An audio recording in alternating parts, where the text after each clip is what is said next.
I'm drawn to a quote in your piece by Matthew Tuttle. I've talked to him before. He's kind of an ETF guy.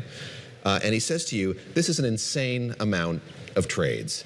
As you leafed through those 100 pages of filings, what stood out to you immediately about what was therein? And this is a story I worked on with Bill Ellison in our Washington, D.C. bureau, as well as other reporters in D.C. And so when you're looking at this amount of trades, over 3,700, typically you wouldn't see that for someone's personal account, even though it is, of course, President Donald Trump's. Leader of the free world. Exactly. The other part that flagged to me was that that's like over 40 per day. And also, even if you include just trading days, it would be even higher than that, probably in the 50s, 60s. And so when you're talking to people who are running RIAs, and I want to be clear here because you don't know exactly behind this, even if it is an RIA that was making those transactions, because the Trump organization said that they have an independent third party that's managing this and that it is an automated process. But when you're speaking with people who are managing money, especially decades on Wall Street, for even high net worth individuals, you normally don't see that frequency and that type of volume of transaction, even just in a quarter alone. Typically, they have things set in place to where you wouldn't have to make that many transactions because your portfolio is supposed to be more bulletproof,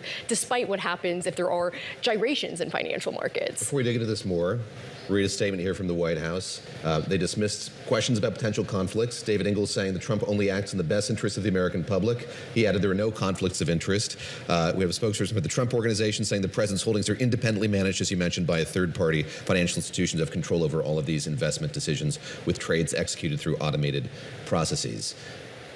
That aside, what kind of trades did we see here? We mentioned those tech companies at the top. What stood out to you in terms of what was actually traded? Well, these are typically companies that the Trump administration is well known to have business dealings with, especially on the back of his visit in Beijing, especially with NVIDIA, is obviously listed in here, as well as Meta, Microsoft, Amazon, as well as you see other things with Costco and Dollar Tree. But what's interesting about this, and you go through the filings, it's hard to distinguish whether specifically for some of these trades, whether it's specifically toward a stock, whether it's municipal bonds, because we've seen other disclosures from this past year where, say in the fourth quarter of last year, it was around 380 different trades. So you went from that at the end of last year, many fewer, but still elevated, right? If you think compared to what people typically would do in high net worth individuals for those types of movements there. So it's hard to distinguish specifically if it was unloading specific stocks, whether it was NVIDIA or Meta. But even if when I'm speaking with people managing money, some of it doesn't quite make sense because some of those stocks and how they've performed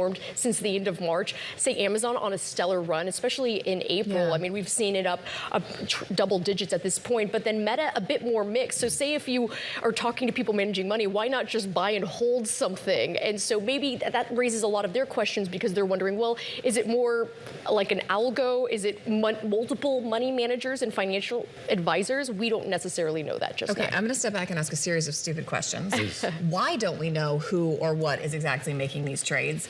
Is this legal? Is it precedented? And there's information that doesn't show on disclosures. What is that? Typically, when you see prior presidents, it's normally a blind trust and an independent financial advisor. I have it here. I think Obama did treasury bills and a diversified mutual fund, and Biden apparently didn't trade stocks. Right, and Bill Clinton also had a blind advisor, as well as President Herbert Walker Bush. So what's interesting here, there was a Stock Act, I believe it was back in 2012, and it would be triggered particularly by a certain amount. And President Donald Trump is the first one to do that. So he started disclosing that. We started seeing that beginning in last August. So most of it's been, you have to disclose it. As far as if it triggers it by a certain amount. And so he's the first one to do that. And most of it's been more toward municipal bonds. I mean, we saw that toward the end of last year.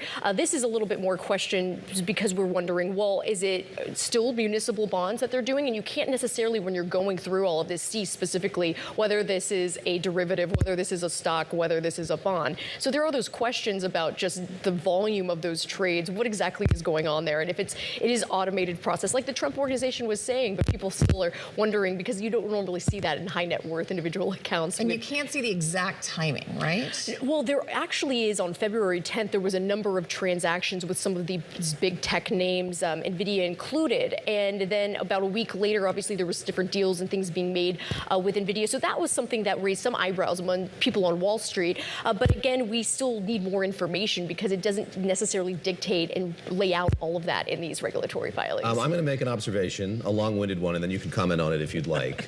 That is, get comfortable. Here we go. You have a president now who is meeting with these executives in a way that past presidents haven't.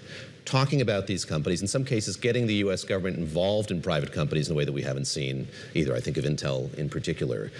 Were I his independent investor operating in some capacity away from the president, he may not be directing me to make trades, but it is not difficult for me or for you or you to ascertain sort of what companies he's interested in, where you see movement as a result of that. It's just there's a novelty in the projection of what might be of interest to this president, and obviously you're able to see the reaction as he talks about these companies in the market in real time. I mean, if you're a stock guy, you see him getting onto the plane with all these execs, you just like start clicking through, right? It's not even telegraphed. It's just there. It's there, plain and simple, for you to see. And you see, based on these meetings that he's had with all of these executives, especially on the back of what was going on with his visit in Beijing, and again, to make it clear, we don't know that President Donald Trump was actually making these transactions too, or whether his sons were doing that as well, because we know his two older sons oversee a large swath of his financial portfolio. But they're making it clear by the Trump organization that this is a third party and supposed to be an automated process. But to your point, David, when you're thinking about the meetings that the Trump administration has with these big executives, that's why some people on Wall Street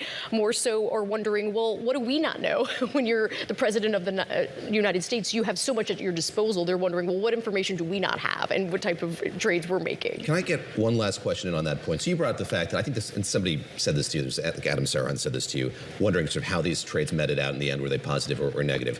My question to you going forward is, what don't you know that you want to know going forward, and what are you going to be watching for here as we get to future quarters of releases? And when's part 2 coming in? Right, and Adam Sarhan of 50 Park Investments, I mean, he made that point because he said, I would like to see the account. Was this negative or positive by the end of this? Because when I brought up Meta's mixed performance, I mean, it doesn't quite make sense because it wasn't at least like that was a great trade Also, if you all did those sell tech all of stocks that. had a bad week after Right. that trip. And then the other thing Adam was pointing out, as well as many others, you can't really say anything illegal happened based on these filings. You have to be very careful with that because, again, it doesn't specifically disclose all of this was stock, whether all of this was municipal bonds. You have to be careful when you're looking at these regulatory filings. We're just seeing there's a massive volume of those trades, and that's what people are wondering, what's going on beneath the hood there. Jess Menton, great job on this story. The whole team, kudos to the whole team. I have seen this absolutely everywhere. It ran through Twitter like wildfire, and really good old school work. Yes. Congratulations.